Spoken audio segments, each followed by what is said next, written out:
بالله العلي العظيم. حسبنا الله ونعم المولى ونعم النصير. بسم الله الرحمن الرحيم. الحمد لله الذي جعلنا من المتمسكين بولاية علي بن أبي طالب عليه الصلاة والسلام. والحمد لله الذي قدر فهدى والذي أخرج المرعى فجعله وساء أحوى. سنقرئك فلا تنسى. ثم الصلاة والسلام والتحية والإكرام على الرسول المسدد والمصطفى الأمجد والمحمود الأحمد أبي القاسم وأبي الزهراء محمد. اللهم صل على محمد وآله الطيبين الطاهرين المعصومين المظلومين المنتجبين المنتخبين المنيبين الراكعين الحامدين الساجدين الآمرين الناهين الذين أذهب الله عنهم الرجس وطهرهم تطهيرا. اللهم صل على محمد ولعنة الله على أعدائهم من الآن إلى قيام يوم الدين.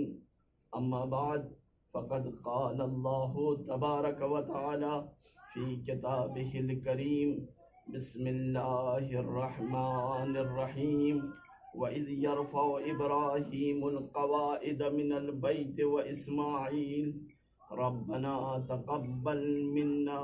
صلوات اللهم صل على محمد وآل محمد.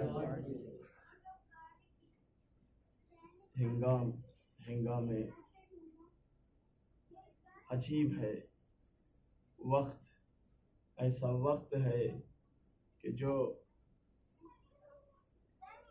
اس عالم میں ہستی کی ابتدا سے لے کر انتہا تک میں بس ایک ہی مرتبہ پیش آیا اور اس کے بعد پھر اب کبھی پیش نہ آئے گا، اور نہ اس سے پہلے کبھی پیش آیا تھا.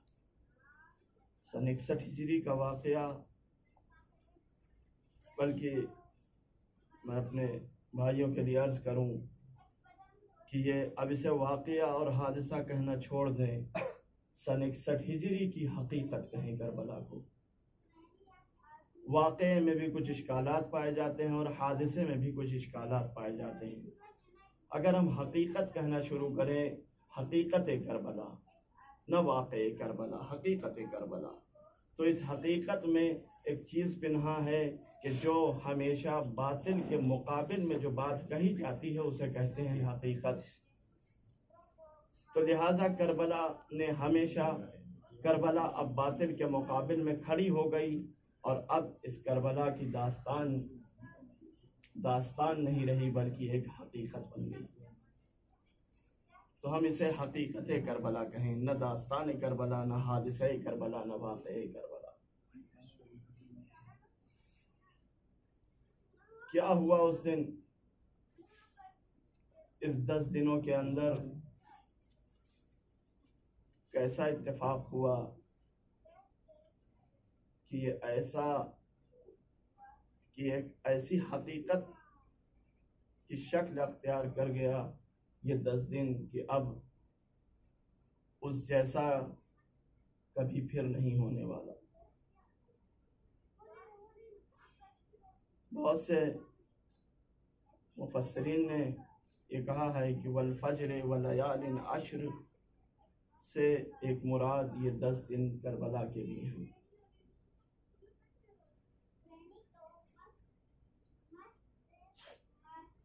عصر عاشور ہے، مصائب کا وقت ہے، آلام کا وقت ہے.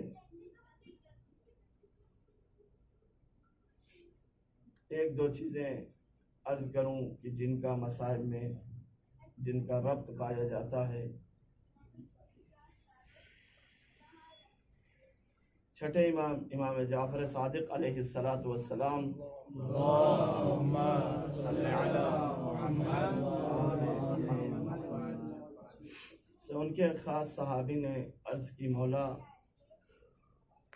آپ تو کریم ہیں، آپ کے یہاں تو بخشش پائی جاتی ہے، آپ کے یہاں مانگنا تو کوئی چیز نہیں ہے، ہم نے تو کبھی نہیں سنا آپ کے آباء و اجداد نے کبھی کسی سے کچھ مانگا ہو۔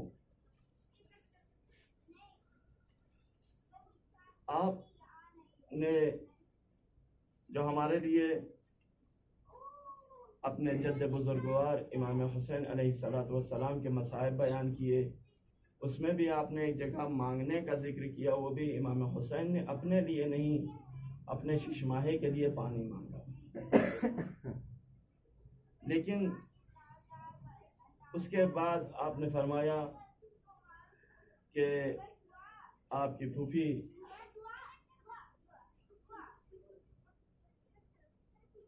سر ساتھ سے یہ کہہ رہی تھی، یعنی اس سے مدد مانگ رہی تھی کہ تو کھڑا دیکھ رہا ہے اور میرا ماں جایا۔ امام نے اسے دوبارہ واقعہ تو نہ بتایا، نہ اس کی تفصیل بتائی، نہ اس کی وجہ بتائی، ایک مثال دی امام نے اسے۔ کہا جب تم ایک پرندے کو کسی کمرے میں بند کر دو گے اور اسے پکڑنا چاہو تو وہ پہلے تو تم سے بھاگے گا، دور بھاگے گا، تم ادھر ہوگے تو اس طرف جائے گا، تم ادھر جاؤ گے تو ادھر آئے گا، یعنی جب اتنی دیر ہو جائے گی کہ تم بھی تھک جاؤ گے، وہ بھی تھک جائے گا۔ تم پکڑنا چاہ رہے ہو، وہ تمہارے ہاتھ نہیں آ رہا ہے، لیکن جب تم اور ہمت کرو گے اور وہ پرندہ تھک چکا ہوگا تو پرندہ واپس آ کر تمہارے قدموں میں بیٹھ جائے گا کہ اب لگ رہا ہے اس کمرے سے نجات جو ہے وہ شاید صرف یہی دے سکتا ہے، آخری راستہ نجات کا، بچنے کا، یہ خود ہی شکار ہی جو ہے وہ آخری راستہ ہو سکتا ہے۔ تو صحابی نے کہا مولا میں سمجھ گیا۔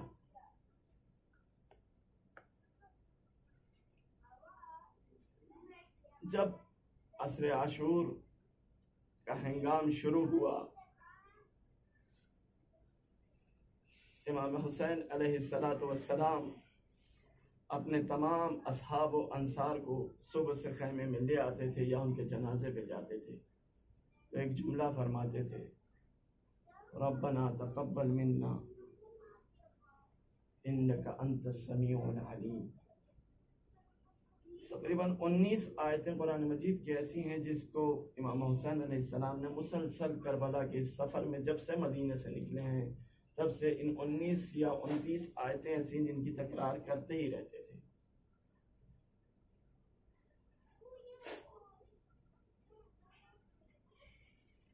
تو اس طرح سے کیوں امام حسین کہہ رہے ہیں وَإِذْ يَرْفَعُ إِبْرَاهِيمُ الْقَوَاعِدَ مِنَ الْبَيْتِ، جب ابراہیم اللہ کے گھر کو بنانے لگے اور ایک ایک اینٹ رکھتے جاتے تھے تو کہتے تھے ربنا تقبل منا۔ تو ابراہیم جب اللہ کے گھر کو بنا رہے ہیں تو کہہ رہے ہیں، ہر اینٹ پہ کہہ رہے ہیں ربنا تقبل منا۔ تو کیا حسین جب اسلام کے قلعے کی دیواروں کو مضبوط اور مستحکم بنا رہے ہیں تو کیا نہیں کہیں گے ربنا تقبل منا؟ کبھی حبیب کے لاشے پہ جاتے ہیں تو کہتے ہیں ربنا تقبل منا انک انت السمیع العلیم۔ کبھی حور کے لاشے پہ جاتے ہیں تو کہتے ہیں ربنا تقبل منا انک انت السمیع العلیم۔ کبھی علی اکبر کے لاشے پہ آتے ہیں تو کہتے ہیں ربنا تقبل منا انک انت السمیع العلیم۔ کبھی عباس کے لاشے پہ جاتے ہیں تو کہتے ہیں ربنا تقبل منا انک انت السمیع العلیم۔ لیکن حسین کا یہ شیوا ہے، یا تو شہید کا سر اپنے ہاتھوں میں رکھتے ہیں، کہتے ہیں ربنا تقبل منا، اس طرح تو چلتا رہا۔ لیکن ہم نے ایک شہید دیکھا، امام حسین میدان میں آئے، جب خیمے سے آوازیں بلند ہوئی تو امام حسین واپس پہنچے. واپس پہنچنے کے بعد آواز دیتے ہیں اے بہن ابھی حسین زندہ ہے, اس رونے کا سبب کیا ہے؟ اس رونے کا سبب کیا ہے؟ ابھی تو میں زندہ ہوں.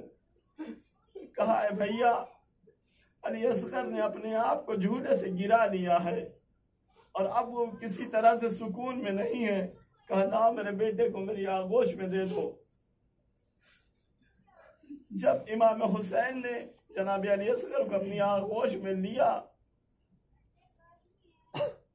تو خیمے میں رہنے والی ہر خواتین نے یہ سمجھا کہ شاید امام حسین اب اصغر کو تو پانی پلا کے لے آئیں گے. امام حسین لے کے آئے اور لے کے آنے کے بعد میدان میں آواز دیتے ہیں اے قوم اگر میں تمہاری نظروں میں خطا کار ہوں تو مجھے خطاوار سمجھتے ہو تو اس ششماہے نے تمہارا کیا بگاڑا ہے؟ تم اسے پانی پلا دو, اسے پانی پلا دو. لیکن ادھر سے جواب کچھ اور آیا. جب جواب آ چکا تو امام حسین نے یہی وہ جگہ تھی جہاں اپنے دونوں ہاتھوں سے اصغر کو اٹھایا اور اٹھا کے پروردگار کی بارگاہ میں کہتے ہیں ربنا تقبل منا انک انت السمیع العلیم. اے پروردگار یہ میری آخری قربانی تھی, تو اسے بھی قبول فرما اپنی بارگاہ میں. امام حسین اصغر کو لے آتے ہیں اور اس کے بعد اصغر کو خیمے میں پہنچا کر اب واپس میدان کی طرف جانا چاہتے ہیں. ایک مرتبہ جب گھوڑے پر سوار ہونا چاہتے ہیں تو نظر یمیناً و شمالا, کبھی دائیں طرف دیکھتے ہیں کبھی بائیں طرف دیکھتے ہیں. ایک مرتبہ بہن نے در خیمہ سے یہ دیکھا کہ بھائی بڑا مضطرب ہے, بھائی بڑا مضطرب ہے. در خیمہ سے باہر آئی, امام کے بازو میں آ کے کھڑی ہو گئی پہلو میں, اور ایک مرتبہ امام کا شانہ پکڑتی ہے, ایک ہاتھ سے لجامس فرس کو تھامتی ہیں, دوسرے ہاتھ سے کہتی ہیں بھیا سوار ہو, عباس نہیں تو زینب ہے, علی اکبر نہیں تو زینب ہے, اول محمد نہیں تو زینب ہے, قاسم نہیں تو زینب ہے, ابھی زینب زندہ ہے. اگر راہ خدا میں کسی چیز کی کمی ہوگی تو زینب حاضر ہے. امام کو زینب نے سوار کیا. خدا آپ کو کسی غم میں نہ رلائے سوائے غم سید الشہداء کے. امام کو زینب نے سوار کیا.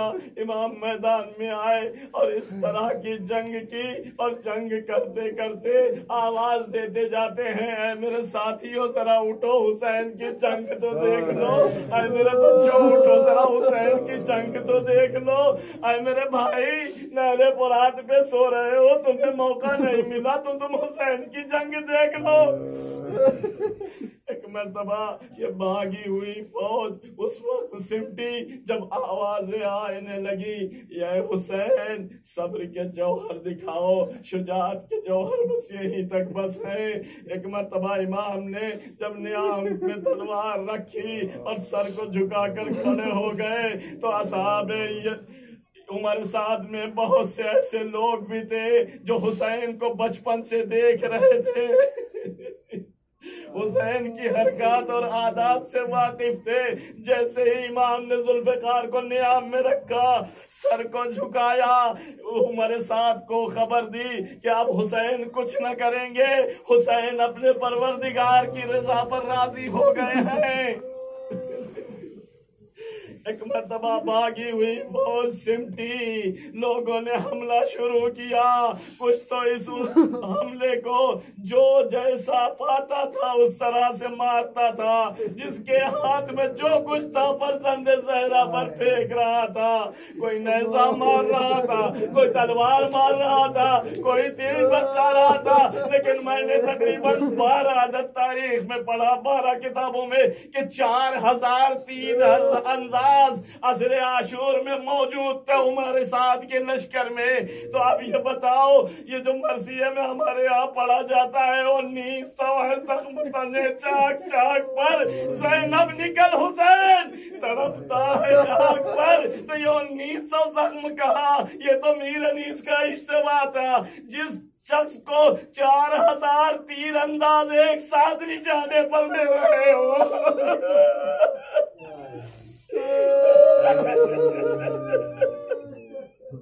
جس شخص کو 4000 تیر انداز ایک ساتھ بتاؤ کہاں زخم؟ اتنے زخم تھے کہ آخر وقت میں جب 11 محرم کو جناب زینب جانا چاہتی ہیں تو مورخین نے لکھا طواف کر رہی تھی، کسی نے آگے پوچھا زینب کیا کر رہی ہو؟ کہا میں اپنے بھائی کا بوسہ لینا چاہتی ہوں۔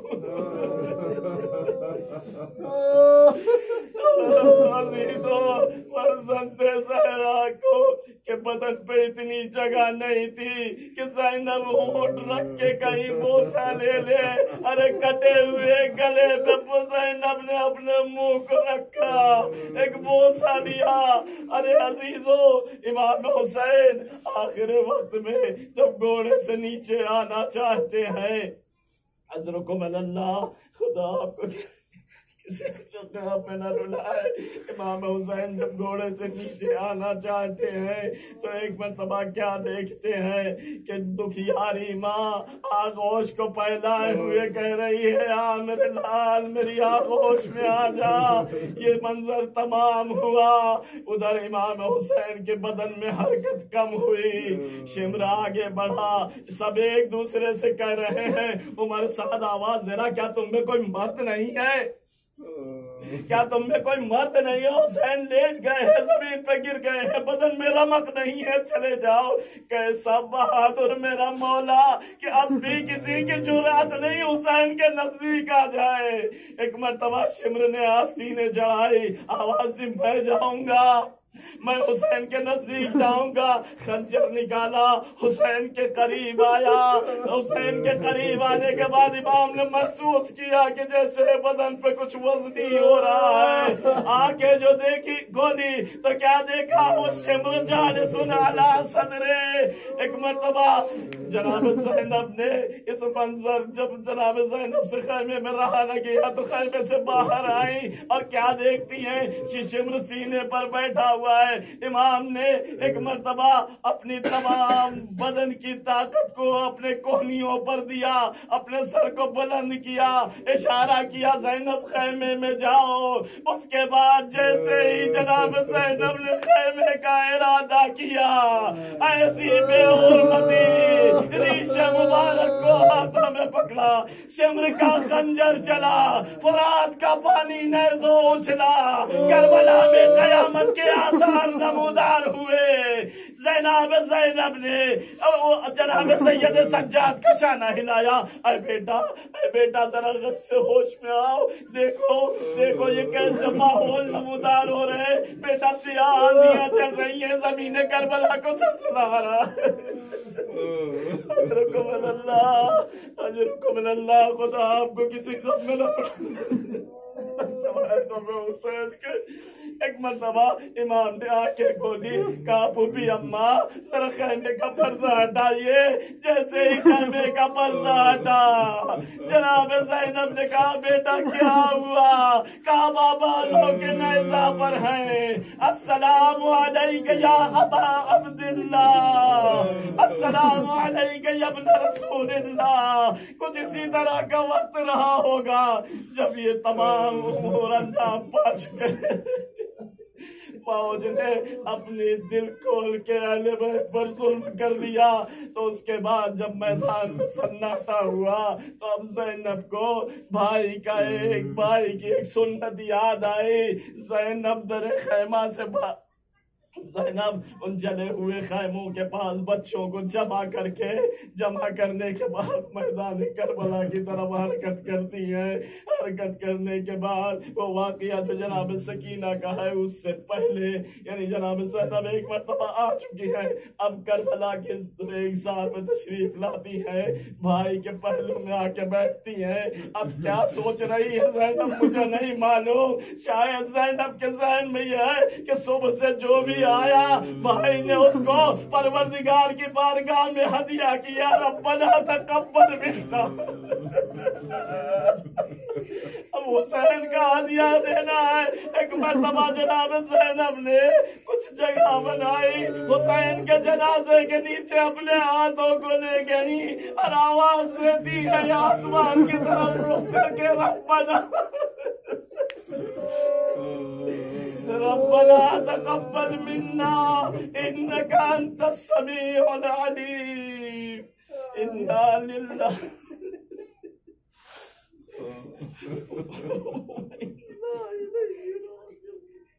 رضا بقضائه وتسليمه یا میرے پروردگار ہمارے اس مختصر سے اعمال